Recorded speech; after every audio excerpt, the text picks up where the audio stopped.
मैंने शायद इससे पहले वाली या उससे पहले वाली क्लास में बताया था कि गुरु कहाँ से देखते हैं, कहाँ से नहीं देखते हैं।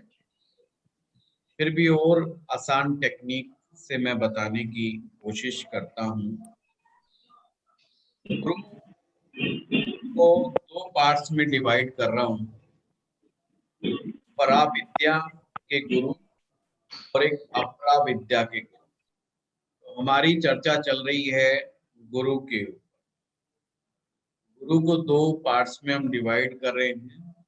एक होती है पराविद्या और एक होती है अपराविद्या। ये जब आप साधना जगत में आएंगे तो ये अपरा शब्द जो है बहुत बार बार रिपीट होगा।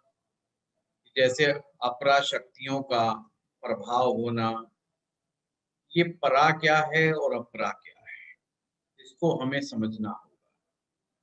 पराविद्या, ज्योतिष भी आपका पराविद्या में ही आता है।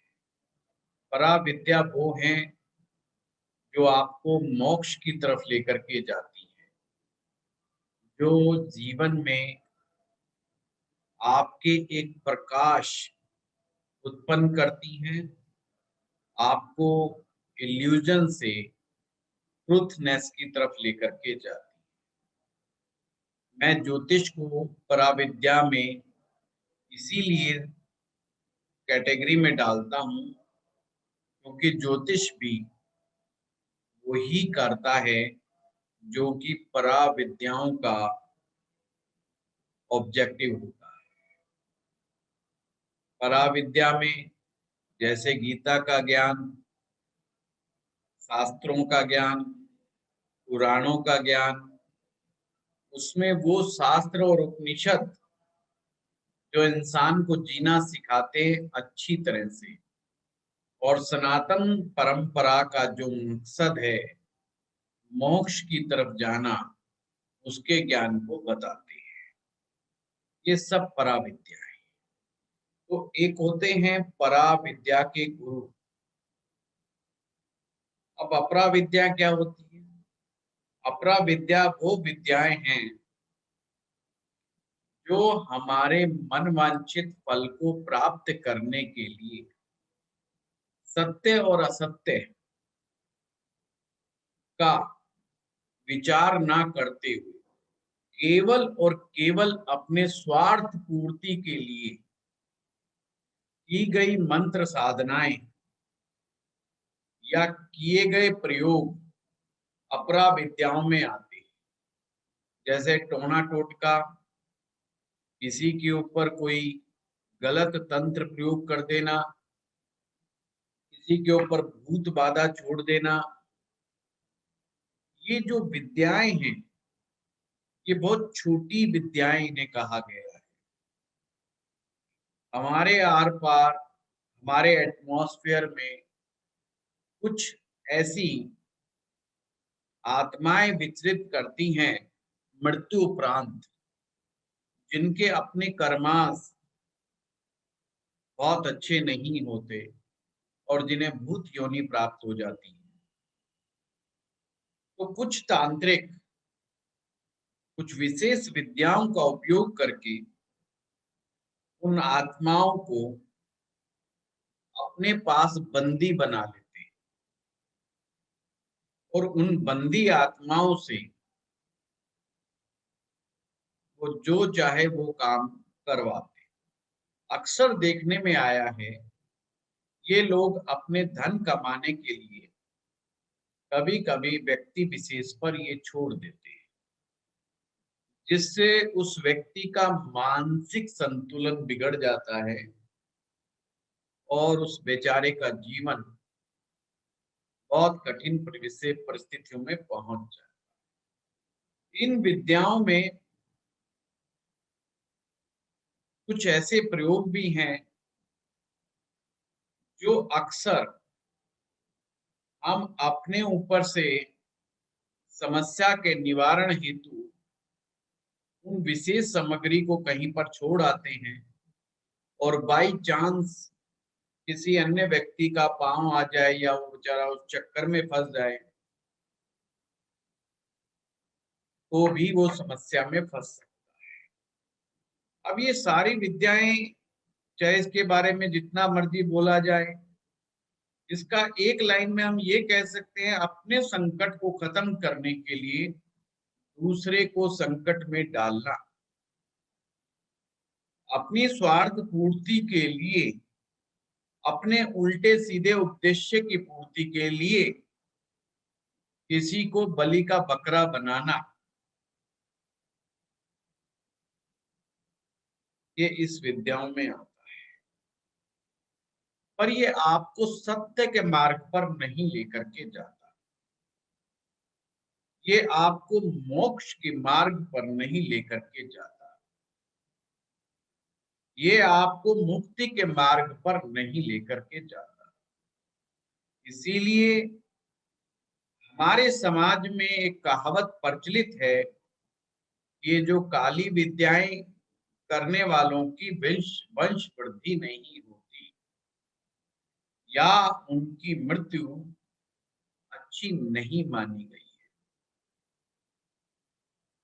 इस विद्याओं को ग्रहण करना और उसको आगे देना कभी कभी इतना गलत साबित हो जाता है। इस विद्या में शिष्य ही गुरु को बंदी बना लेता है, यानी शिष्य ही अपने ही गुरु पर तंत्र प्रयोग कर बैठता है, चेक करने के लिए कि गुरु जी की दी हुई विद्या सही भी है कि नहीं है। यानी कि ये अधर्म का मार्ग है। अब हमें आपकी जन्म पत्री के द्वारा इन सब चीजों को भी समझना है। कुछ आत्माएं प्रेत योनि में भी चली जाती हैं। भूत प्रेत जिन, ये सभी उन आत्माओं के रूप आप कह सकते हैं जिन्हें मुक्ति प्राप्त नहीं। और तंत्र विद्या के जानकार, वो वाली तंत्र विद्या नहीं जो शास्त्रों में लिखी गई है, ध्यान रखिएगा। तंत्र विद्याएं में एक अलग कैटेगरी है जिसे काली विद्या कहा गया है। तंत्र की काली विद्याएं ने प्राप्त करके, चाहे वो शमशान साधना के द्वारा प्राप्त की गई हो या शव साधना के द्वारा, शव मैंने डेड बॉडी, डेड बॉडी के ऊपर बैठ करके की गई साधना हो, उनके द्वारा प्राप्त गलत शक्तियों का गलत उपयोग करने से अधर्म का मार्ग आता है।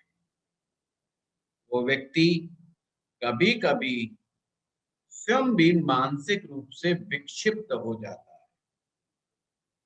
है। ऐसा नहीं कि तांत्रिक जो है दूसरे का ही गलत वो करता है, अहित करता है, बल्कि कभी कभी उसका भी मानसिक संतुलन बिगड़ जाता है। तो हमेशा जो रेमेडी करें वो सब कल्याण, स्वयं के कल्याण के लिए करनी चाहिए। किसी का अहित करने के लिए रेमेडी नहीं होनी चाहिए। और हमें पराविद्याओं यानी कि परम स्थिति को प्राप्त करने के लिए करनी चाहिए। ज्योतिष भी वही विद्या है। वैदिक साधनाएं, वैदिक उपाय, दान के द्वारा किए गए उपाय, मंत्र साधना के द्वारा किए गए उपाय, रत्नों के द्वारा किए गए उपाय,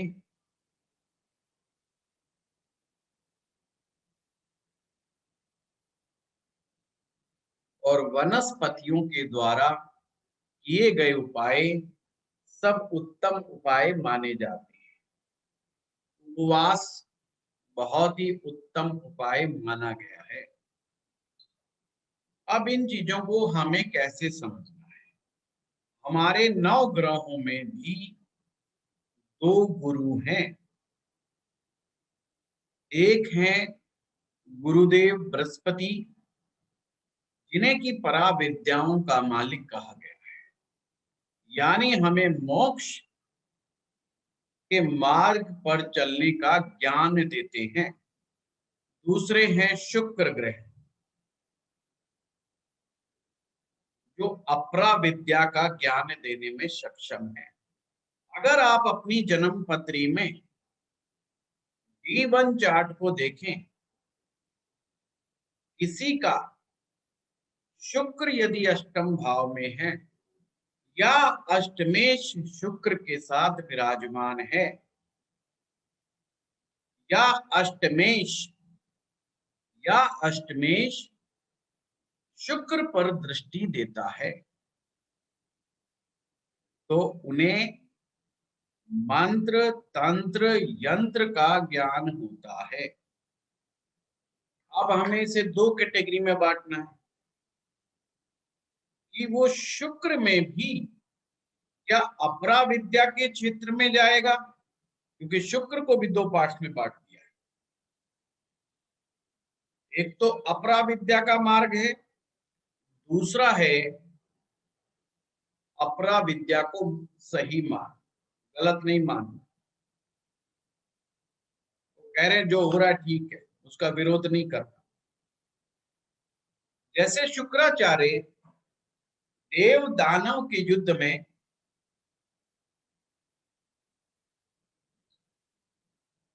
क्या करते थे कि जो भी राक्षस मारा जाता था उसी को मृत संजीवनी मंत्र के द्वारा दोबारा से जीवित कर देते थे। देवता उन्हें मारते थे, वो राक्षसों को अपनी मंत्र विद्या के द्वारा जीवित कर देते थे। अब यहाँ पर दृष्टिकोण बदल गया। कोई व्यक्ति कहेगा यार ये तो बात बहुत अच्छी है, इसमें गलत क्या है, वो है ही राक्षसों के गुरु, तो वो राक्षस की मदद कर रहे हैं। या आप ऐसे भी देख सकते हैं कि किसी को जीवन दान देना कौन सी गलत बात है भाई। हम में से मैक्सिमम लोग ये सोच सकते हैं कि जीवन दान देना या किसी को जीवित करना ये तो अच्छी बात है। दूसरा है ये विद्याएं प्राप्त कर लेना, जो विधि के विधान में बाधक हो जाए।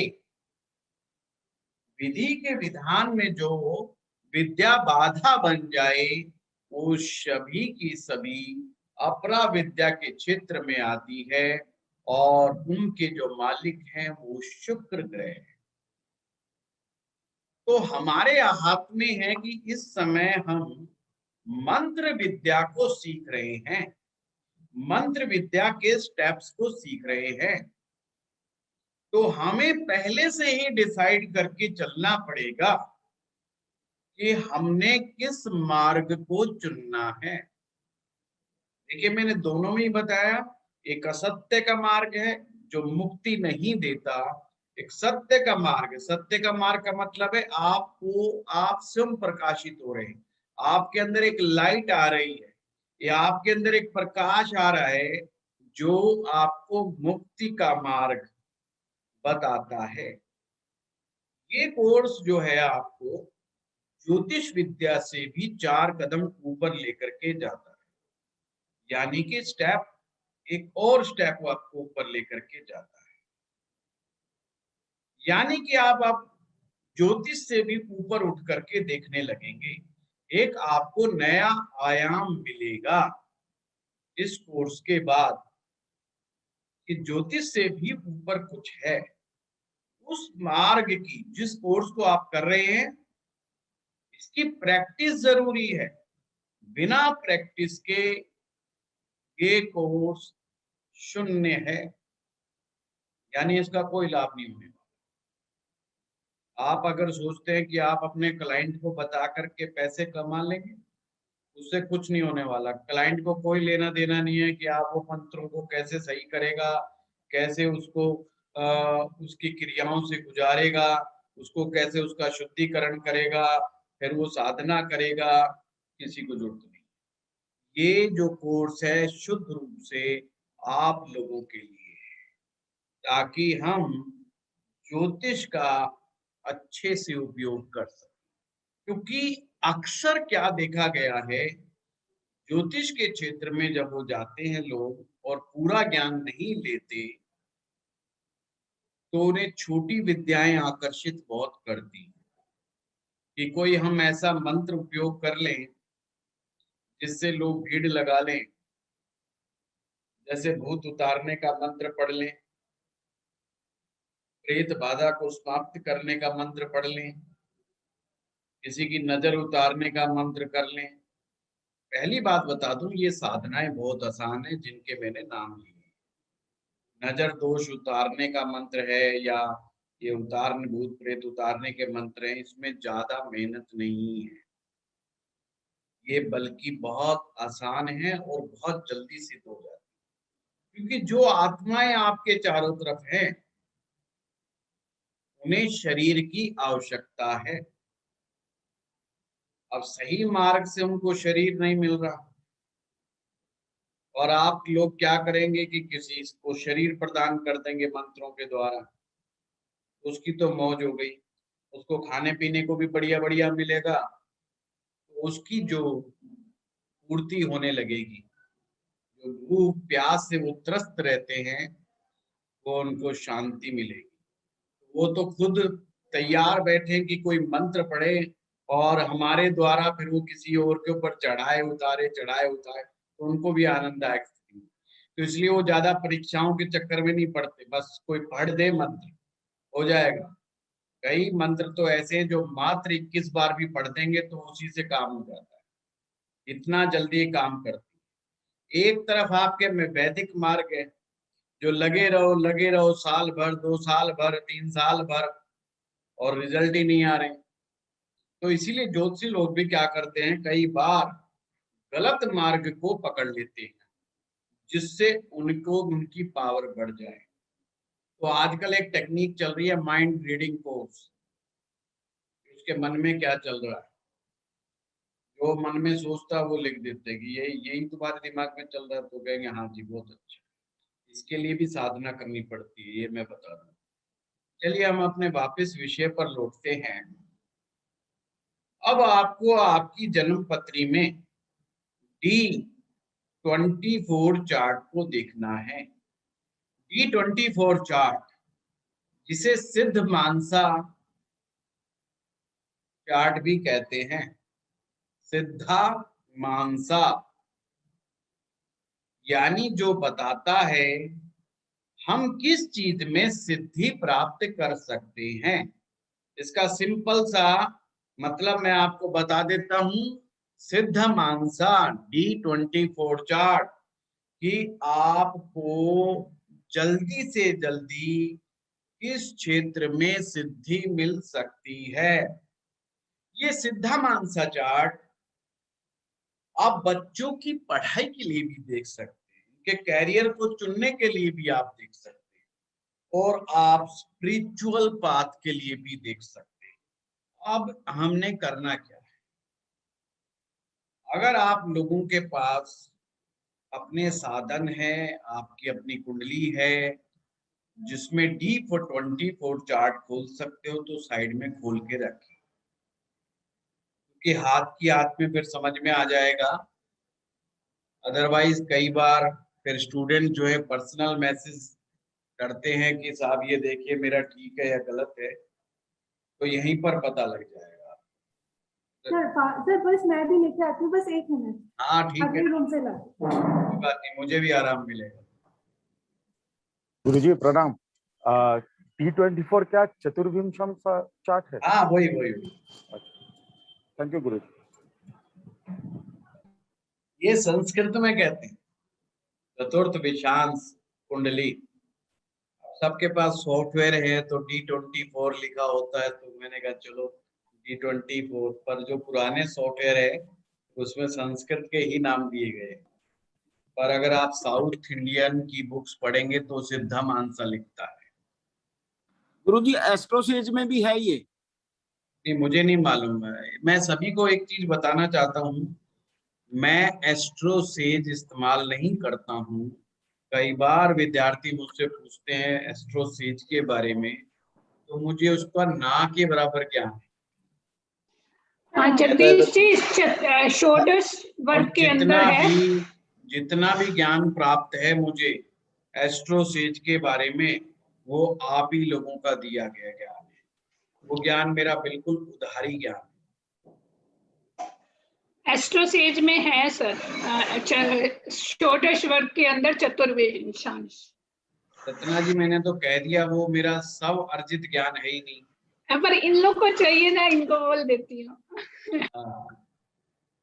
जिनके पास एस्ट्रोसेज है, रत्ना जी कह रही है उनके पास है, तो अपना अपना D24 चार्ट आप लिख लीजिए, बना लीजिए।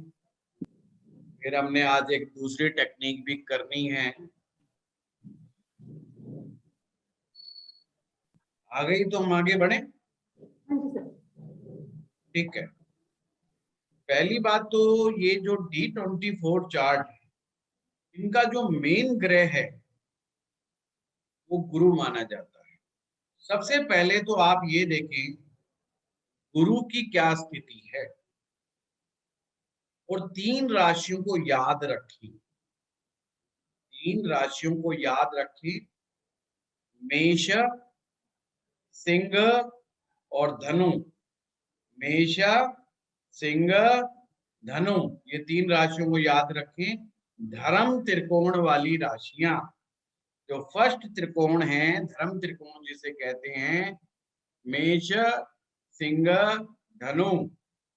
क्या आपका गुरु इन 3 राशियों में बैठा है? Number 1 point. नंबर 2, क्या आपका गुरु स्वग्रही या उच्च का है? क्या आपका गुरु अपने मित्र राशि का है? क्या आपका गुरु इनमें से किसी स्थिति में नहीं है, परंतु केंद्र में बलवान है? बेशक वो स्वग्रही भी नहीं है, वो उच्च का भी नहीं है, और बेशक वो मेष, सिंह और धनु राशि का भी नहीं है, पर बली है, तो आपको पराविद्याओं का ज्ञान बड़ी जल्दी प्राप्त होगा। यानी क्या देखना, मेष, सिंह और धनु राशि में जिनका भी गुरु है, उन्हें धर्म के मार्ग पर चलने वाले गुरु प्राप्त होंगे, और उन्हें इसी मार्ग पर चलना चाहिए। इस मार्ग पर उन्हें सिद्धि अति शीघ्र प्राप्त होती है। अब आपको इस तरीके से भी जोड़ सकते हो कि आपको ज्योतिष के क्षेत्र में बहुत जल्दी जो है तरक्की मिल जाएगी, यानी कि आपको आ जाएगा, ये सब्जेक्ट बहुत जल्दी समझ में आ जाएगा। और आपकी उसकी क्या खासियत होगी, वो इस ज्योतिष को स्पिरिचुअल दृष्टिकोण से देखेगा, कमर्शियल दृष्टिकोण से नहीं देखेगा, स्पिरिचुअल दृष्टिकोण से देखेगा कि भाई ये जो ज्योतिष है ये मुक्ति का मार्ग है। पर ध्यान रहे, जब आप ये योग को देखें तो कोई भी पाप ग्रह उस गुरु के साथ ना बैठा।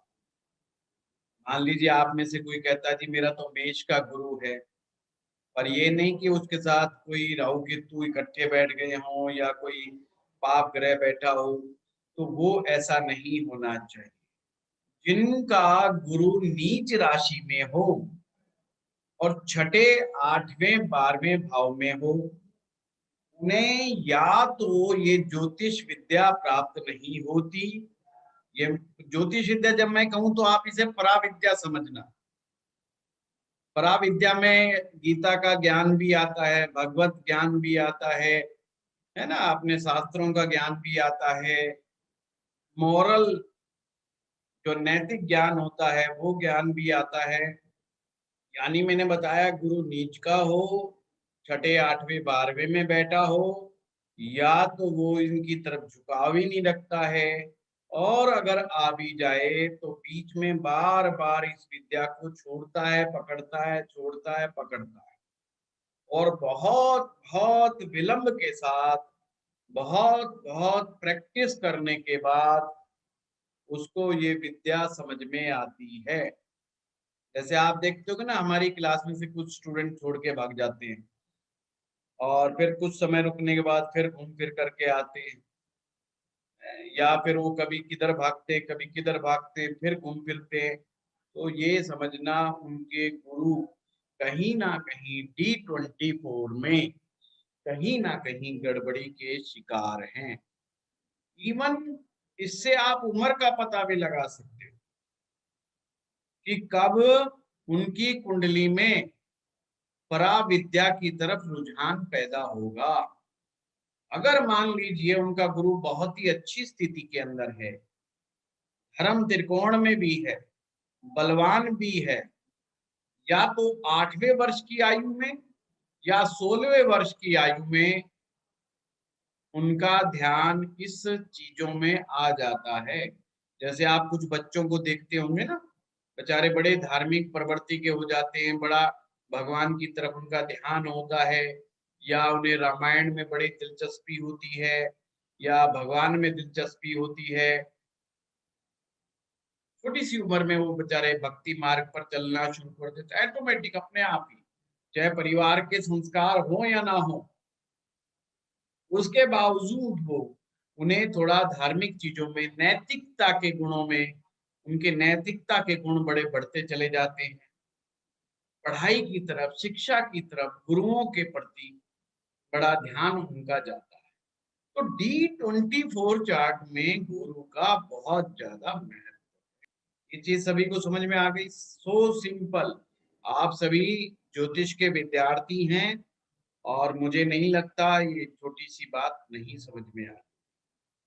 उसके बावजूद कोई डाउट है तो फिर भी आप बोल सकते हो। तुम आगे बढ़ो। हाँ रत्ना जी। गुरु है अगर 159 में, लेकिन वो 6, 8, 12 भाव में चला गया, देन व्हाट? मामला गड़बड़ा गया रत्ना जी, सिंपल है। लेकिन वो है अच्छे सौम्य ग्रह के साथ, जो मून और जुपिटर। कोई बात नहीं, मून और जुपिटर 6, 8वें, 12वें में चले गए, पर इनका कहने का मतलब है मेष, सिंह या धनु राशि में, यही ना? हाँ, तो उन्हें विलंब के द्वारा, विलंब का मतलब होता है एक बहुत लंबी एज के बाद उन्हें इन चीजों में दिलचस्पी आती है। मतलब यंग एज में नहीं आती है, बड़ी एज में आती है। सही है सर। मैं सही गलत पूछ रहा। हाँ सर प्रताप मैं भी कुछ कहना चाहती हूँ। हाँ, हाथ हैंड रेज कीजिए, सारे मत बोलिए। महिलाओं को मैं पहले प्रेफरेंस में महिलाओं को देता हूँ, इसलिए कोई भी महिला चिंता ना करे। हाँ, बस मुझे ना उस्काए कि मुझे क्रोध आए, महिलाओं पर क्रोध आता नहीं है, पर वो मुझे इतना तंग ना करे, तो मैं उनके पास पहले आऊंगा। हाँ, क्योंकि पुरुषों में सहनशीलता काफी मैंने देखने में आ रही है। हाँ रचना जी बताइए। सर मेरी सिंह लगन की कुंडली है और शुक्र लगन में बैठे ये हैं। D24 की बात कर रहे हो ना आप? हाँ जी सर, हाँ, D24 में D24 चार्ट ही बोलना। शुक्र लगन में है सर। सर और 12वें भाव में सिर्फ गुरु की चर्चा करो रचना जी, सिर्फ सर गुरु की। सर गुरु 12वें भाव में बैठे हैं, सूर्य चंद्र राहु केतु के साथ। हाँ, तो ये D24 चार्ट में राहु केतु इकट्ठे ही बैठते हैं, पहले ध्यान रखिएगा। टेंशन में मत आ जाना कि सॉफ्टवेयर गलत है, सॉफ्टवेयर बिल्कुल ठीक है। राहु केतु D24 चार्ट में इकट्ठे ही होते हैं। आप कह रहे हो 12वें भाव में है, सर सूर्य चंद्र के साथ। सूर्य चंद्र भी वही है। हाँ जी। चलो कोई बात नहीं, ये भी काफी देर से आपको, विलंब से, बहुत प्रैक्टिस करने के बाद ही पराविद्याओं का ज्ञान देंगे। हाँ प्रताप जी। नहीं सर, वही बात है। सूर्य ये गुरु स्वराशि के हैं, मीन राशि में है, लेकिन 6ठे भाव में राहु और केतु के साथ। कोई बात नहीं, अब आप समझ गए कि अगर स्ट्रॉन्ग दिखते हैं पर 6ठे, 8वें, 12वें में एक चीज ध्यान में रखो, 6ठा, 8वां भाव कुंडली का खड्डा है, और ये डिविजनल चार्ट्स में भी ये रूल अप्लाई होता है। ऐसा नहीं है वहां जाके वो खड्डा कुछ और बन जाता है। तो खड्डे से हम एक सिंपल भाषा में चीज समझ जाते हैं। खड्डे का मतलब गहराई है, और उसमें गिरने के बाद आदमी को निकालने के लिए किसी दूसरे की मदद चाहिए। हमेशा रिमेम्बर, ऐसा नहीं है कि वो बिल्कुल पिट गया, खत्म हो गया, नहीं। एक होता है स्वयं से उठ जाना, जैसे शंकराचार्य जी थे, या बहुत सारे आप देखते हैं कि बहुत कम एज के अंदर वो लोग स्वयं से निकल पड़ते हैं साधनाओं के मार्ग पर, गुरु को खोजने के लिए, आध्यात्मिक उन्नति के लिए। तो इनका मतलब है कि उनके साथ ऐसी कोई घटना D24 चार्ट में नहीं घटी। जब भी किसी का भी गुरु खड्डे में जाएगा तो उसे दूसरे व्यक्ति की जरूरत है कि दूसरा आए, रस्सी डाले और उसको निकाले। अब रस्सी जरूरी नहीं रस्सी निकाले, हाथ पकड़ के भी खींच सकते। यानी कि कोई ऐसा व्यक्ति आपको चाहिए जो आपका हाथ पकड़ करके ऊपर खींच ले, तो आप खड्डे से बाहर आएंगे। अब ऐसा व्यक्ति अध्यात्म के मार्ग पर कौन मिलेगा? वो गुरु ही मिलेगा। आप मिले ना सर, 50 वर्ष की उम्र में आप मिले हैं निकालने के लिए। ये तो आप लोगों का बड़प्पन है। सर मुझे 21 साल में सर आप मिले थे, मेरा JU 9th में। कौन बोल रहे हैं? सर सजी सर। हाँ, सर जी कह रहे हैं मैं बहुत यंग एज में आप मिल गए। सर मैं 21 का था उस टाइम। हाँ, ये और बात मेरा JU 9th में है, 9th हाउस में। वाह, ये देखो बहुत बड़े लाइव एग्जांपल है आपके सामने। सच्ची कह रहे हैं नवम भाव में इनका गुरु बैठा है, और ये मात्र 21 साल की उम्र में मेरे पास ज्योतिष सीखने आए थे। ये बात फैक्ट कह रहे हैं ये, और लाइव क्लासेस में होते थे। अभी कितने साल के हो सर जी? सर 35। अच्छा, सर जी का तो हाथ में भी जुपिटर बहुत अच्छा फेज है। हाँ, जुपिटर हाथ में भी बहुत अच्छा। बहुत अच्छे उभरे हुए हैं सर इनके हाथ में। ठीक है, चलिए। गुरुजी एक क्वेश्चन कर सकता हूँ? गुरुजी एक क्वेश्चन। देखो मुझे ज्यादा क्वेश्चनों में मत उलझाना, नहीं तो टेक्निक नंबर 2 बन सके छूट जाएगी। सर अगर गुरु जो है धनु राशि के पंचम भाव में सूर्य चंद्र के साथ बैठे हो। यस, लगन कौन सा है परवीन जी, नवीन जी? सर सिंह लगन हो गया है जी। सिंह लगन। सिंह लगन में अगर सूर्य चंद्र इकट्ठे बैठे हैं गुरु के साथ नवम भाव में। नहीं, सिंह लगन में नहीं, धनुर लगन में पंचम भाव में। धनु लगन है? हाँ जी, नहीं लगन तो गुरुजी लियो है, सिंह लगन है, लेकिन उसके अंदर पंचम भाव में गुरु बैठे हैं सूर्य चंद्र के साथ धनु राशि में। हाँ, धनु राशि में बैठे हैं ना, तो इट्स गुड। ये बहुत अच्छी बात है। अच्छा, आप कह रहे थे ना सूर्य चंद्र के साथ अगर बैठेंगे तो टाइम लगेगा, तो आप ये कह रहे थे। देखिए, देखने वाली बात ये कि ये सिंह लगन है। सिंह लगन में वो लगन का लॉर्ड है, और लगन का लॉर्ड कभी नुकसान नहीं करता। दिक्कत कहाँ पर आ रही है? सिंह लगन में वो 12वें भाव का स्वामी जो चंद्रमा है वो देरी करवाता है। 12वां भाव जो होता है व्यक्ति को असमंजस पैदा करता है। असमंजस का मतलब क्या होता है कि मैं जाऊं कि ना जाऊं धर्म क्षेत्र में, जाऊं कि ना जाऊं। आप गुरु को धर्म क्षेत्र माने, चंद्रमा 12वां है, तो वो असमंजस में डालेगा कि मुझे धार्मिक होना है कि नहीं होना है। तो उसके मन में एक अंतर्द्वंद चलता है कि गुरु बनाने अच्छे हैं कि गलत है, गुरु का मार्ग अच्छा है या गलत है। तो कभी वो उसको स्वीकार करता है, कभी नहीं करता। फर्क यही है। पर गुरु के स्वग्रही होने से बचपन से ही वो व्यक्ति धर्म के क्षेत्र में रुचि लेता है। इसका मतलब ये है, अगर वो पूर्णतया ठीक है, कोई भी इधर उधर भाव का मालिक नहीं बैठा, जैसा मैंने बताया 8 वर्ष की आयु में। दूसरा सेकंड है 16 वर्ष की आयु में, अगर और उसमें कोई पाप ग्रह का असर है तो 32 वर्ष, और उसमें कोई असर है 32 में 8 और जोड़ दो 40 वर्ष, फिर आप आगे जोड़ दो 8 साल जोड़ते जाओ 48 वर्ष, फिर 48 में 8 जोड़ दो तो उतने ही साल में, यानी गुरु D24 चार्ट में जितने भी एंगल से, या तो उसको कोई पाप ग्रह देख रहा है, पाप ग्रह बैठा हुआ है, छठे में है, 8वें में, 12वें में, उतने 8 साल बढ़ाते चले जाओ और उस हिसाब से आप देख ले। ठीक है। वृष लग्न की कुंडली में मीन राशि में गुरु हैं 11th हाउस में, और साथ में सूर्य बैठे हैं, तो ठीक होगा ना? हाँ, सब ठीक है, कोई दिक्कत गुरुजी सचिन बोल रहा हूँ। 11वां भाव है मैडम जी वृक्ष लगन में, तो बहुत उत्तम नहीं माना जाता। हाँ बताइए राजेश जी। सर ये D24 में मीन लग्न आ रहा है और जो गुरु जो मालिक है लग्न लग्नेश जी, वो सेकंड भाव में बैठा है मेष राशि में, पर ये राहु और केतु साथ में बैठ गए, ये लफड़ा हो गया सर। हाँ लफड़ा हो गया इसलिए लेट है। अच्छा तो 40 साल की 44 की तो उम्र होगी, तो 40 पे तो आ ही गए सर, 40 पे चालू वो हो गया आप अपने आप कैलकुलेट करके देखिए, है ना, मैंने आपको पूरा साधन बताया है। धन्यवाद। गुरुजी सचिन बोल रहा हूँ। हाँ सचिन। सर जैसे यहाँ लंबा पर बैठना पड़ेगा आज क्लास में, ये सोच लो, मैं छोड़ूंगा नहीं, मैं दूसरी टेक्निक जरूर कराऊंगा। आपने जैसे कहा कि कोई पाप ग्रह ना हो, लेकिन जैसे अभी आपने कहा कि लग्नेश वाला मतलब, और ये शायद मेरे से राशि गुप्ता जी सबसे ज्यादा ये प्रश्न पूछ रही थी, वो अभी दिखाई नहीं दे रही हैं।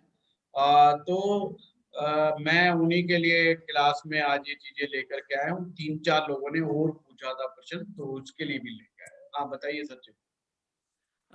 जैसे अभी आपने कहा कि पाप ग्रह ना हो गुरु के साथ, लेकिन एक बात और अभी निकल के आई कि लग्नेश अगर उसके साथ है, यानी कि तो क्या यहाँ पर लग्नेश अगर पाप ग्रह है तो क्या उसको पाप ग्रह नहीं मानेंगे? नहीं मानेंगे, ये हमेशा ध्यान रखना। जैसे लग्नेश शनि है और गुरु हाँ शनि साथ में बैठ गए, तो हाँ वो वहां गड़बड़ नहीं हुआ है। अच्छा मंगल है मान लो जी, मान लो मेष ही लगन है, मंगल है, लग्नेश बैठ गया गुरु के हाँ साथ और वो केंद्र में बैठ गए, हाँ केंद्र में बैठ गए, तो उसे गड़बड़ नहीं माना जाएगा। अच्छा। तो और अगर 6, 8, 12 या कहीं है तो वो उतने ही साल मतलब जितने एंगल 6, 8, टिके। 12 में बैठ गए या 6, 8, 12 का स्वामी गुरु के साथ हाँ बैठ गया तो गड़बड़ हाँ करेगा, मतलब डिले करेगा वो उतने साल, ठीक करेगा। क्योंकि सिद्धि मेरे प्राप्त, साथ ये हो रहा है। सिद्धि क्योंकि प्राप्त करने में। हाँ, क्योंकि मैं जब 20 साल पहले सीखना शुरू किया था फिर वो छूट गया। अब उसी हिसाब से लग्नेश बैठा और 8वें में है, तो वही 32 + 8 करके 40 पे मैंने फिर शुरू किया है ये। ये तो प्रूव हो रहा है बिल्कुल। देखो मैं आपको जो पढ़ाता हूँ, आप में से बहुत सारे लोग ये कह सकते हैं कि वो शास्त्र प्रमाण नहीं है। अगर आप मेरी मैक्सिमम क्लासेस देखेंगे और शास्त्र प्रमाण की बात करेंगे तो I am the totally failure teacher. मेरे पास वास्तव में शास्त्र प्रमाण नहीं, परंतु अनुभव प्रमाण मेरे पास सबसे ज्यादा है। हाँ वो तो मैं बहुत वो बड़ी। चीज मैं कराता हूँ जो चीज रियल में आप लोगों के काम आएगी और कभी आप फेल नहीं होंगे। जिस चीज में फेल होंगे तो समझ लेना वो अनुभव मेरा कमजोर है। मैं कोशिश यही करता हूँ कि ये चीज वही बताऊं जो जल्दी से फेल ना हो और वो चीज प्रूव। पर यही बात आप कहेंगे किस पुस्तक में लिखी है, तो शायद मैं टोटली फेल हो जाऊं। मैं किसी पुस्तक का भी नाम ना बता पाऊं कि D24 चार्ट जिसको एक्सप्लेन किया गया हो, ये बात कहाँ लिखी है, कहाँ लेकिन ये 16 में 8 जोड़ना बताया गया है, कहाँ 32 में 8 जोड़ना बताया गया है, कहाँ लिखा है बताओ मुझे, प्रूव करो। तो मैं टोटली फेलियर टीचर हूँ इस मामले में, ठीक है। इसीलिए मेरे कई बार उनसे विचार नहीं मिलते जो कहते हैं फलानी पुस्तक में ये लिखा है, उस पुस्तक में ये लिखा है। भाई ठीक है, अब आपका एक्सपीरियंस हो गया है, अब पुस्तक को छोड़ो, अब आपने अनुभव क्या किया है वो बताओ। सिंपल सी बात है। हम इतनी कुंडलियां देखते हैं, रोज कम से कम 2 कुंडली देखने का तो अनुभव है। ऑन एवरेज 60 से लेकर के 100 कुंडली हम हर मंथ में देखते हैं, 60 to 100। बहुत बड़ा एक्सपीरियंस कभी है ये। कभी इससे ज्यादा भी देखनी पड़ती है हम लोगों को। तो आप ये मान करके चले फिर हम उसमें क्या पा रहे हैं। जैसे मैंने एक बात बहुत बड़ी कही, D24 चार्ट कराने से पहले आप बच्चों का कैरियर चुनने से पहले भी D24 चार्ट देख सकते हैं। मान लीजिए आप उन्हें प्रोफेसर बनाना चाह रहे हैं, आप उन्हें लेक्चरर बनाना चाह रहे हैं, उनकी स्थिति देखना बहुत जरूरी है। आप उन्हें टीचर बना रहे हैं ना, आप प्रोफेसर बना रहे हैं, आप उन्हें लेक्चरर बना रहे हैं, उनकी स्थिति अच्छी होनी बहुत जरूरी है।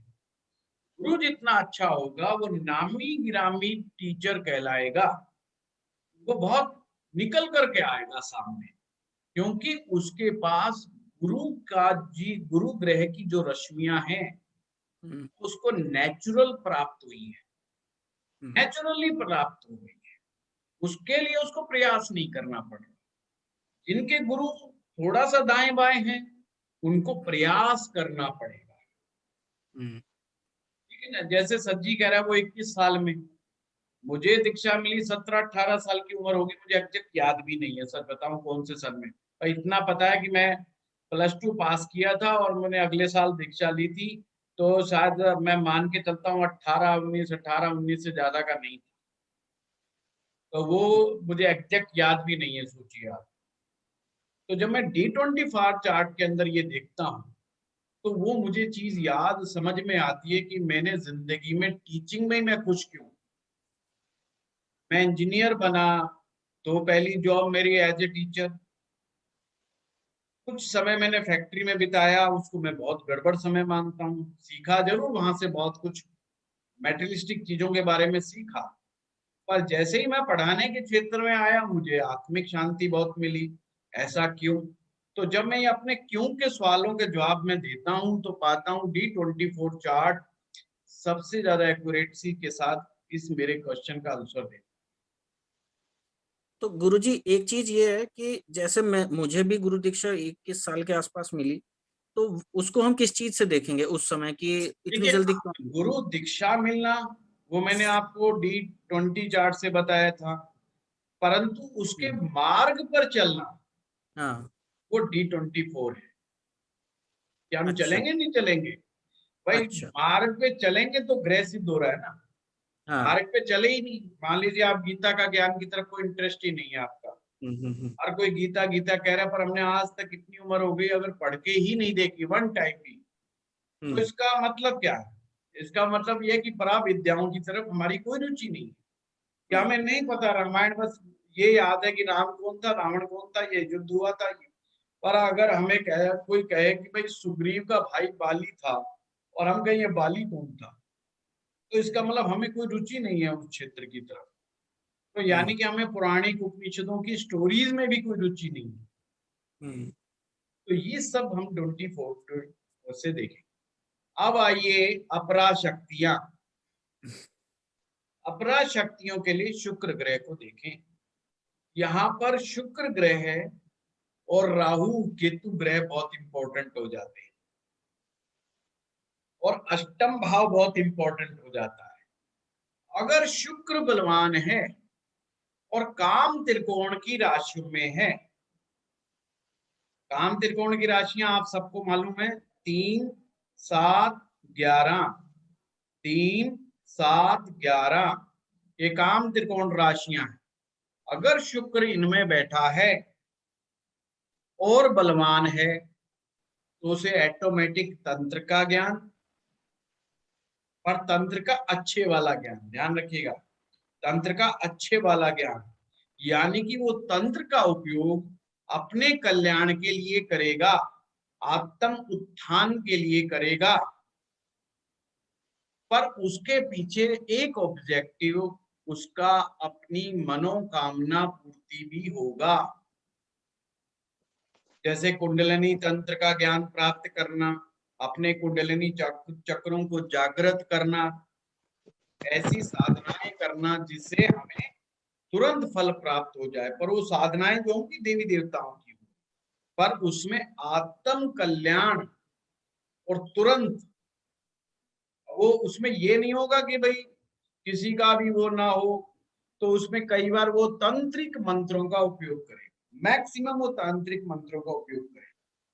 पूजा वो देवताओं की कर रहा है, ग्रहों की कर रहा है, पर तांत्रिक मंत्रों के साथ कर रहा है और उन्हें तांत्रिक मंत्रों का ज्ञान भी होगा।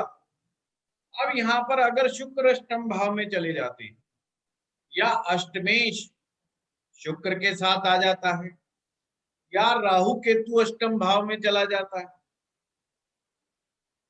या अष्टमेश के साथ राहु केतु आ जाते हैं, तो फिर ऐसे लोग भूत विद्या में भी पारंगत हो सकते हैं। परंतु एक सावधानी रखना, अगर गुरु दृष्टि देगा तो ऐसा व्यक्ति सिर्फ ज्ञान ग्रहण करता है, प्रैक्टिकल कुछ नहीं करता। मतलब वो मंत्र प्राप्त कर लेगा, मंत्रों का काम करके, पर वो इन पब्लिक को नहीं बताएगा कि मैं भूत झाड़ दूंगा या भूत चढ़ा दूंगा, नहीं, फिर वो अलग हो जाता है। जस्ट बस उसका मतलब नॉलेज प्राप्त करना ही होता है, नॉलेज प्राप्त की साइड में, नॉलेज प्राप्त की साइड में, पर चक्रों में नहीं पड़ता, क्योंकि गुरु की दृष्टि मात्र से उसके विचार बदल जाते हैं, उन्हें अपरा विद्याओं की तरफ रुझान होता है। वो समझना चाहते हैं ये भूत होते क्या है, ये होते भी है कि नहीं होते, भूत कैसे देखा जाता है, प्रेत कैसे देखा जाता है, उनको इन चीजों का मालूम होता है। उनके अंदर अद्भुत क्षमता होती है ये चेक करने की कि किसके ऊपर भूत आया कि नहीं आया। कई बार महिलाएं जबरदस्ती भूत लेके आ जाती हैं, तो वो पकड़ लेते हैं तुरंत कि ये भूत क्यों आ रहा है। वैसे आप भी पकड़ सकते हैं, बहुत आसान है ये। अरे ये चीजें जितनी मुश्किल लगती है ना उतनी आसान है। गुरुजी इसको D1 चार्ट में देखना पड़ेगा, D24। हाँ, D24 चार्ट की, आज जो का दिन D24 चार्ट के नाम ही है अमर जी। एक सूती कपड़े में ना 5 मेथी के दाने ले लिया करो। अगर कोई आए कि जबरदस्ती आपके वहां के ज्योतिषियों के पास ये लोग आ जाते हैं, ध्यान रखना। कई बार इस चक्कर में कि भाई ये बेचारा कुछ बता देगा, ज्योतिषियों को D24 चार्ट का पता नहीं होता। पता तो होता है, मतलब वो ऐसे कैसे देखें वो उन्हें नहीं मालूम होता कि उनको ये विद्या आएगी कि नहीं आएगी। हर ज्योतिषी को ये विद्या आती नहीं है।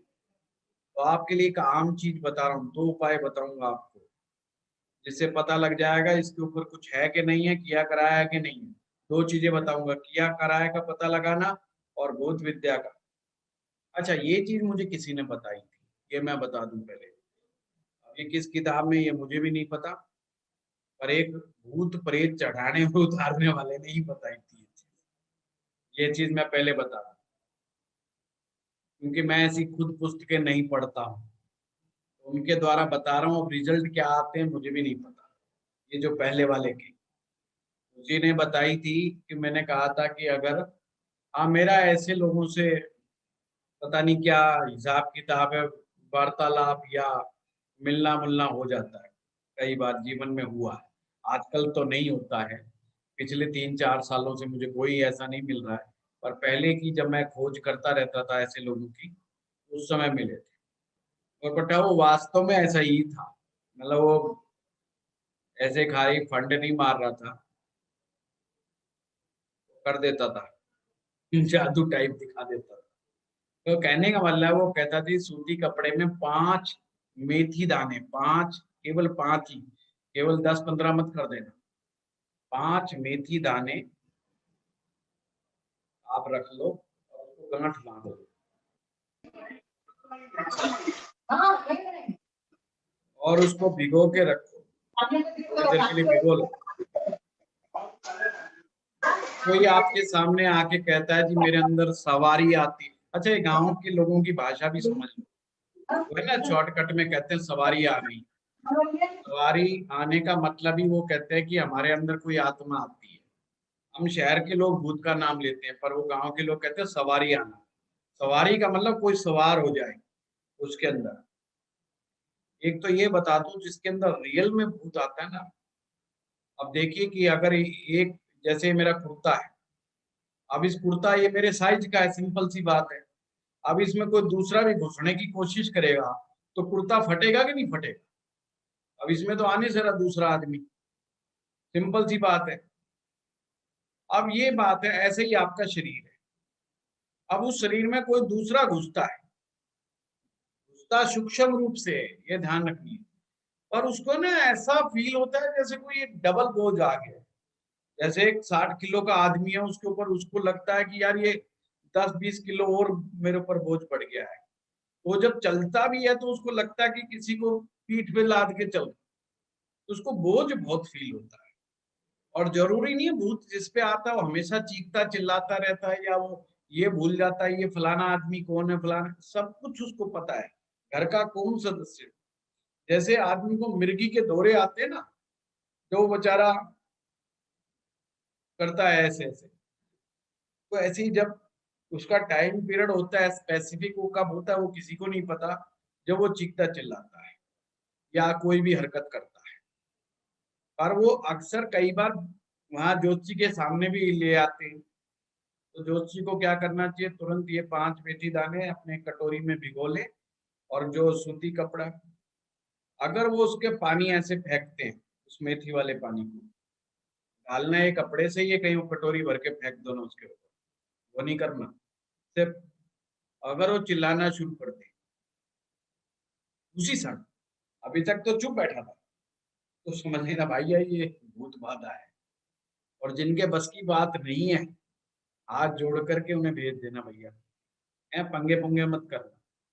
कई लोग जोश में आ जाते हैं और कहते हैं अभी निकाल देंगे, निकालना निकलना कुछ नहीं है। और कोई उस समय आपके घर में बच्चे हैं और हैं, तो ऐसी क्रिया मत करना, काम की समस्या हो जाए कि वो कोई कमजोर व्यक्ति मिल गया, वो उसी के अंदर घुस जाए ना, एक से निकले दूसरे में घुस जाए, काम खाई। तो इसलिए इस चक्कर में मत पड़ना। अगर आता है तो बात अलग है, नहीं आता तो पंगे में मत पड़ो। जी महाराज श्री, आप कुछ बोलने का प्रयास कर रहे हैं? नहीं, वो आप विधि क्या बता रही है, पूछना था कल, ये विधि किस बात की है? अभी हम अभी क्या कह रहे हैं महाराज श्री? अभी ये विधि किस बात की बता रहे हैं अभी? हाँ महाराज श्री, ये वो चर्चा चल रही है, आप थोड़ा सा लेट हुए, कि अगर कोई व्यक्ति कहता है कि मतलब व्यक्ति तो कुछ नहीं कहता है, उसके साथ वाले कहते हैं जिसमें भूत आता है या सवारी आती है या कोई ऐसा बोझ फील होता है रात के समय, है ना, कई बार कहते हैं कि हम सोते हैं तो हमारे ऊपर बोझ आ जाता है, तो वो कैसे चेक करें कि इसमें कुछ है कि नहीं है? अच्छा अच्छा अच्छा, ठीक। तो उसके लिए 5 मेथी के दाने बताए हैं सूती कपड़े में, और पानी में भिगो ले और उसके ऊपर ऐसे मारेंगे तो वो एकदम चीखने चिल्लाने लगेगा, तो समझ लेना है। अच्छा, और मतलब फिर वो कोई और रीजन पकड़ना, या फिर प्रश्न कुंडली सबसे अच्छा साधन है। ठीक, ओके। प्रश्न कुंडली से सटीकता से पता लग जाए। हाँ जी, समझ में आ गया। चलिए दूसरा साधन बता। पानी ले या गंगा जल ले? गुरुजी गंगा जल नहीं लेना, पानी लेना है। गंगा जल से तो भाग जाएगा वो। प्रश्न कुंडली में इसमें क्या चीज देखें? अगर वो प्रश्न कुंडली में याद दिलाना मुझे, प्रश्न वाली क्लास में याद दिलाना कि बोलना है। ठीक है, पहले ये चीज आज देखो ना, 12:30 बज गए पहले। दूसरा, अगर किसी को ये फील होता है कई बार कि किसी ने कुछ करा दिया, ये ज्योतिषी के सामने बहुत क्वेश्चन आता है, ये प्रश्न बार बार आता है कि हमारे ऊपर किसी ने कुछ करवा दिया है। और कई लोगों को वहम होता है, कई लोगों को शक होता है कि साहब हमारे फलाने नाम ने कुछ करवा दिया है, रिश्तेदारी ने करवा दिया है, किसी ने ईर्ष्यावश करवा दिया है, किसी ने कुछ करवा दिया है। ये प्रश्न बहुत आता है। तो तंत्र प्रयोग हुआ कि नहीं हुआ, वो तो भूत वाला था, भूत एक अलग चीज है। तंत्र प्रयोग, तंत्र प्रयोग में वही वशीकरण करवा दिया है। जैसे कई बार बच्चे माँ बाप की बात नहीं सुन रहे हैं, तो माँ बाप को लगता है कि हमारा लड़का हमारे हाथ से निकल गया है या लड़की नहीं सुन रही है। कई बार ये इस्लामी प्रयोग करवा, कुछ खाने खोने में मिला मिलूप करके कई बार खिला दिया जाता है, पिला दिया जाता है। तो ऐसे में क्या करना चाहिए, तो उसे बोलिएगा 1.25 किलो पालक, रात को जहां वो सोता है बेड के किनारे पर 1.25 किलो पालक किसी बर्तन में डाल के रख दे, और सुबह सुबह उस पालक को उठा करके अपने निकल जाएं, और जो भी सड़क पर गाय दिखाई दे उसके सामने पर डाल दे, और दूर हट जाए, थोड़ा सा दूर हट जाए, गाय से दूर हट जाए, और दूर से देखते रहे वो गाय क्या करती है। अगर गाय ने वो पालक खा लिया तो कोई तंत्र प्रयोग नहीं हुआ, और अगर सूंघ करके छोड़ दिया तो तंत्र प्रयोग हुआ है। हाँ, ये अनुभव सिद्ध प्रयोग है, ये मैंने बहुत बार करवाया है। गुरुजी, गाय सटीक रिजल्ट आए हैं। तो कैसे खाएगी? है जी, गाय अगर भूखी नहीं है, सुबह अच्छा राशन खा के आई है तो हो सकता है ना खाए, और भूखी हो तो हो सकता है कि तंत्र वाले को भी खा जाए। हाँ जगदीश जी, ये तो सोचने वाली बात है, ये रिसर्च का विषय है, इस पे रिसर्च करनी होगी। तो अगर वो बिखेर दे और उसके ऊपर खड़ी हो जाए, तो अगर वो बीच में ले लेती है तो इसका मतलब ये है कि प्रयोग जबरदस्त है। गुरुजी एक बार फिर से रिपीट कीजिएगा, क्या बिखर? तो ये समझिएगा, तो एक सिंपल है, अगर खा लिया तो कुछ नहीं हुआ, नहीं खाया तो हो गया। तो ये सबसे सिंपल आसान तरीका है पता लगाने का। बाकी आपकी प्रश्न कुंडली तो है ही, जिंदाबाद। इसे एक योग भी होते हैं जिसे असेव योग कहा जाता है। ज्योतिष में असेव, ए और सेव, मैंने शायद करवाया भी है ये, जब मैंने फर्स्ट टाइम जो है आर्ट ऑफ प्रेडिक्शन करी थी, शायद करवाया हो। नहीं सर, नहीं कराया ना, करवाया होगा, ये फिर पता नहीं नहीं सर। लाइव क्लास में कराया होगा। असेव आपने नाम बताया था पर कराया नहीं, पूरा एक्सप्लेन नहीं किया था। नाम बताया था, क्या नाम है सर योग का? असेव, असेव। असेव। हाँ विशाल जी, क्या कह रहे हैं आप? पहले था क्वेश्चन, बहुत पहले वो, फिर ये हैंड डाउन कर लिया करो। नहीं वो क्वेश्चन मेरे को ये पूछना था कि 11वां हाउस में जुपिटर बैठा हुआ है और 9th 11वें राशि है। भाव, विशाल जी 11वें भाव को अच्छा भाव नहीं माना जाता, वो पाप भाव माना जाता है। अच्छा चलिए ठीक है। और हर लगन की कुंडली में वो पाप भाव ही माना जाता है। बाधक होना एक अलग है, बाधक से तो बाधा बढ़ जाती है, पर पाप भाव वो हर एक कुंडली में है। तो ये दो टेक्निक आपको बताई, ठीक है। अब चलिए हम चलते हैं टेक्निक के नंबर 2 पर, कि हाउ टू चेक कि कुंडली के जो आप मंत्र जप करने जा रहे हैं वो आपके लिए फायदेमंद है या नहीं। ये राशि चक्र है, ये राशि चक्र है। इस राशि चक्र की फोटो खींच लीजिए, फोटो खींच लीजिए इनकी, ग्रुप में शेयर कर दीजिए किसी को। इसमें सिंपल है, इस राशि चक्कर में आपने देखना है आपकी नाम राशि। फिर से बोल रहा हूं, आपकी नाम राशि। जैसे मैं सुनील नाम है, तो सै शब्द जो है कन्या राशि में फॉल कर रहा है। आप कन्या राशि में देखिए, सै शब्द जो है कन्या राशि में फॉल कर रहा है। और मान लीजिए मुझे गणपति जी की साधना करनी है, तो वो तुला राशि है। तो मुझे देखना है जो मेन मेरी राशि है और जो देवता की राशि है, जिस देवता की मुझे साधना करनी है, कहीं ऐसा तो नहीं उस देवता से वो राशि 6, 8वें या 12वें स्थान पर हो, तो उस देवता की साधना नहीं करनी चाहिए। गुरुजी एक बार रिपीट कीजिए टाइम। मेरे नाम की राशि, जैसे हम अमर नाम जी को जो देखते हैं, अमर नाम को देखते हैं, तो मेष राशि में ए पड़ रहा है। सबसे ऊपर देखिए मेष, ए नाम जो है पहला अक्षर, तो ये हम कहेंगे मेष। अब मान लीजिए कि उन्हें भी गणेश जी की साधना करनी है, तो गणेश राशि जो पड़ रही है वो तुला राशि में पड़ रही है। तो ये क्या और राशि हो गई, अपने से 7वीं हो गई, तो कर सकते हैं। पर मान लीजिए अमर जी कहते हैं कि मुझे शिव भगवान की करनी है, तो शिव जो है कन्या राशि में फॉल कर रहा है, तो अपने से 6ठा आ गया, तो उन्हें नहीं करनी चाहिए। अगर अपने से पहली, 5वीं, 9वीं पड़े तो ये बहुत ही अच्छी है। अब ये भी फोटो खींच लीजिए। दूसरी, 6ठी, 10वीं हो तो मंत्र हितकारी है। तो यहाँ 6 नंबर नहीं लिखना चाहिए, इन्हें दूसरा और 10वां लिखना चाहिए। 6 नंबर नहीं आना चाहिए, 6ठा अच्छी नहीं होती है, ये गलती से लिखा हुआ है। तो सर केवल दूसरी और तीसरी आएगा इसमें?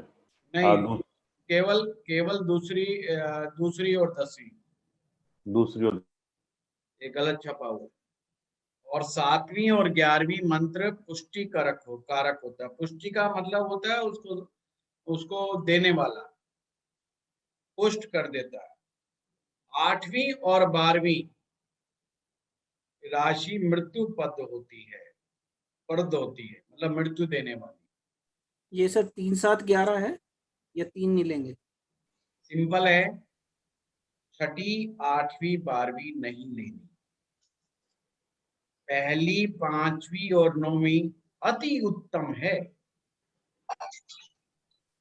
2री और 10वीं भी अच्छी है। तो 6, 8, 12 आ गया ना, तो 6, 8, 12 को छोड़ दो बस। और सबसे उत्तम 1, 5, 9 है।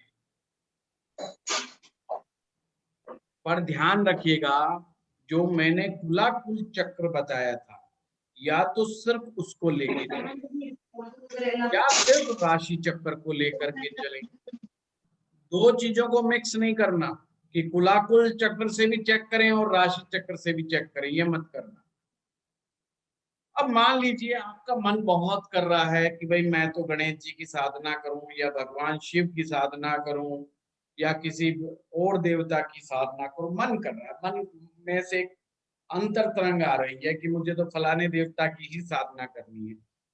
पर वो देवता आपके लिए कुलाकुल चक्र में या राशि चक्र में आपका मित्र नहीं है, तो क्या करें?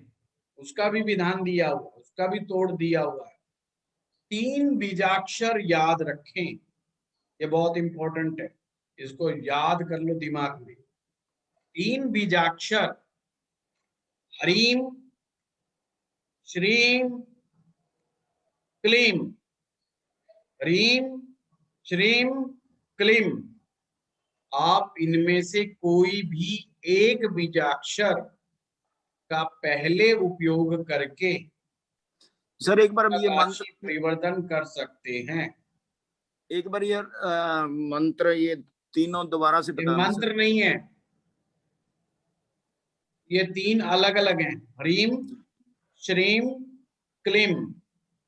इनमें से कोई भी एक बीजाक्षर, ये नहीं कि तीनों लगा दें,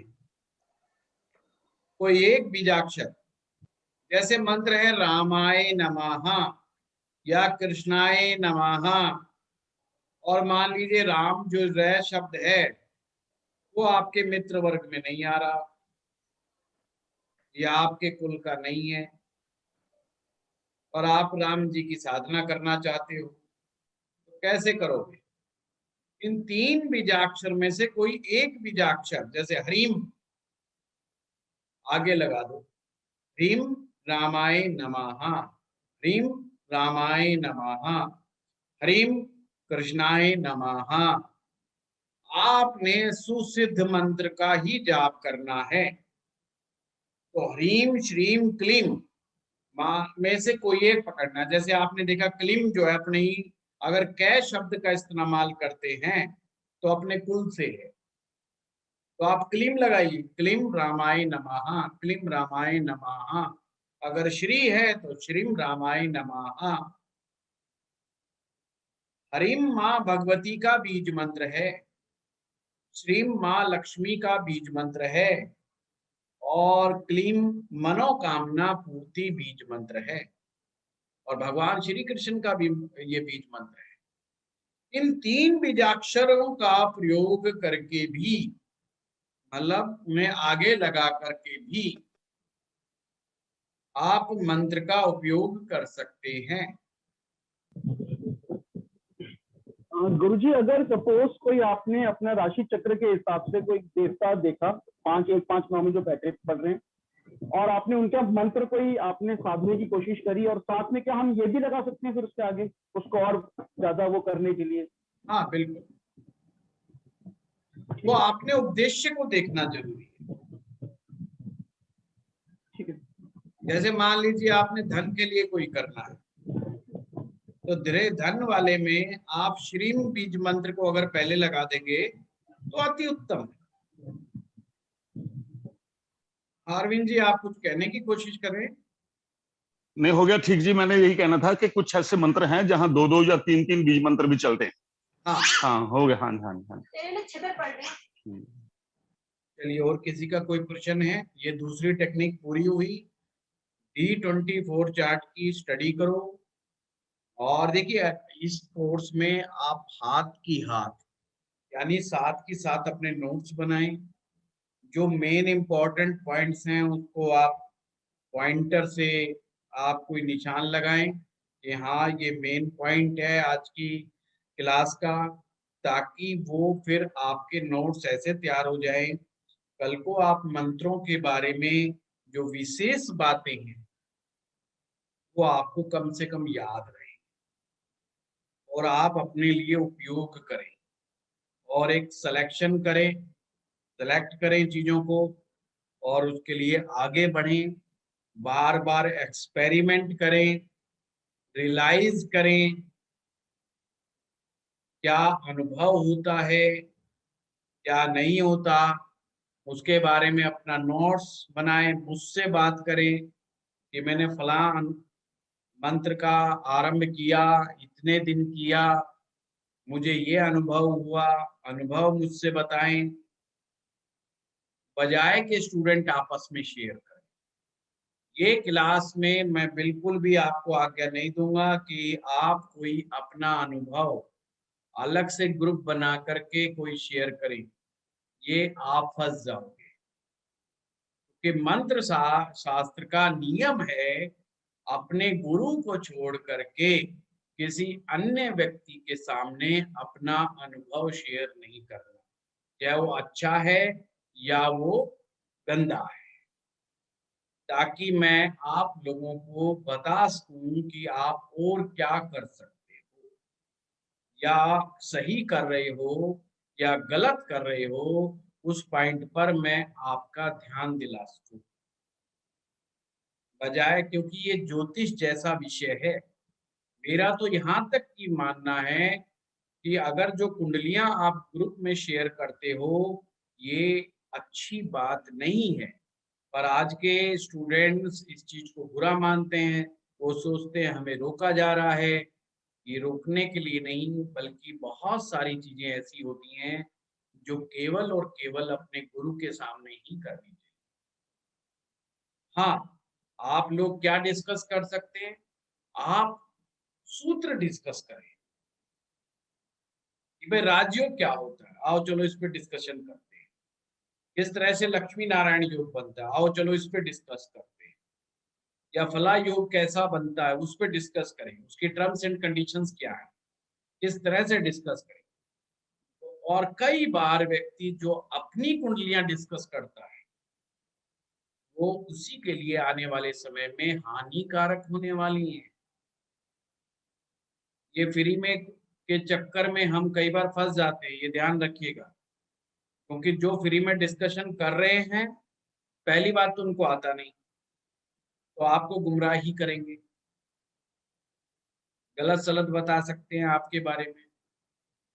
जैसे कि मैंने एक दिन बहुत बड़ी क्लास ली थी मंगल शुक्र के कॉम्बिनेशंस के बारे में, और मंगल शुक्र के कॉम्बिनेशंस को देखते ही हम सोचते हैं कि ये व्यक्ति कैरेक्टरलेस है, जबकि ये जरूरी नहीं ऐसा हो। कैरेक्टरलेस के पीछे पूरा एक कॉम्बिनेशन काम करता है। जब तक कि वो कॉम्बिनेशन नहीं होगा कोई व्यक्ति कैरेक्टरलेस नहीं हो सकता। इसलिए मैंने एक वीडियो भी बनाया था कैरेक्टरलेस के ऊपर, वो मेरा YouTube में आज भी पड़ा है, पुराना वीडियो है, कोई जाकर के चेक कर सकता है। हर योग के फलित होने के पीछे पूरी टर्म्स एंड कंडीशंस हैं। जब तक वो वहां पर लागू नहीं होंगी कोई भी योग फलित नहीं होता है। मेरे पास कई बार लोग आते हैं, कहते हैं कि हमारे कुंडली में राजयोग है। मैं उनसे पूछता हूँ नौकर कितने तुम्हारे पास? नौकर तो नहीं है। तुम्हारी कलम में ताकत कितनी है? अगर तुम लिख दो कि आज से इस गली में ये काम नहीं होगा, तो कितने लोग गली वाले लोग स्वीकार करेंगे? बोला जी मेरी बात को क्यों मानेंगे? जब तुम्हारी बात को तुम्हारी गली में भी नहीं माना जा रहा तो तुम काहे के राजा हो? पहले तो ये बताओ। फिर राजयोग लिए घूम रहे हो, फिर गरियाओगे ज्योतिषियों को कि किसी ज्योतिषी ने 3 राजयोग बना के भेजे और सुनील वशिष्ठ जी ने सारे खत्म कर दिए। ये आदमी बहुत बेकार है, ये बड़ा जो है क्रूर टाइप का आदमी है जो सारे राज्यों खत्म कर देता है मिनट में। तो वो राजयोग बताए जाते हैं बेसिक लर्नर जो ज्योतिषी मार्केट में बैठे हैं, जिनको सिर्फ इतना पता है कि फलाना ग्रह अगर सौभरी या उच्च का हो गया तो राजयोग बन गया। पर राजयोग ऐसे नहीं बना करते। राजयोगों पर मैंने पूरी क्लास ली थी पुराने कोर्स में, आप उन वीडियोस को जरूर देखें ताकि आपको पता लगे कि राजयोग कैसे बनते हैं, नीचभंग कैसे होता है, ये सारे योगों के बारे में जो टर्म्स एंड कंडीशंस हैं वो जरूर जरूर चेक करें, अन्यथा से अपने सिर के ऊपर राजयोगों का वहम लेकर के घूमते रहोगे। जैसे कोई बहका देते हैं ना तांत्रिक, तुम्हारे ऊपर किसी ने कुछ करवा दिया है और तुम उसी वहम के साथ जीना शुरू कर देते हो, तो उसका कोई लाभ नहीं है। कभी कभी ग्रह का इतना विकट स्वरूप तुम्हारे सामने आता है कि हमें लगता है कि परिस्थितियां हमारे हाथ से निकल गई हैं, तो अवश्य ही किसी ने कुछ करवा दिया है। पहले जज करो, पहले चेक करो, फिर स्वीकार करो, अन्यथा मत करो। अपनी चेतनावस्था को दुरुस्त बनाओ, अपनी चेतना शक्ति को दुरुस्त बनाओ। जब तक किसी चीज को सही ढंग से तार्किक रूप से रियलाइज नहीं करो तो स्वीकार मत करो, चाहे वो सूत्र मेरे हों या किसी और के।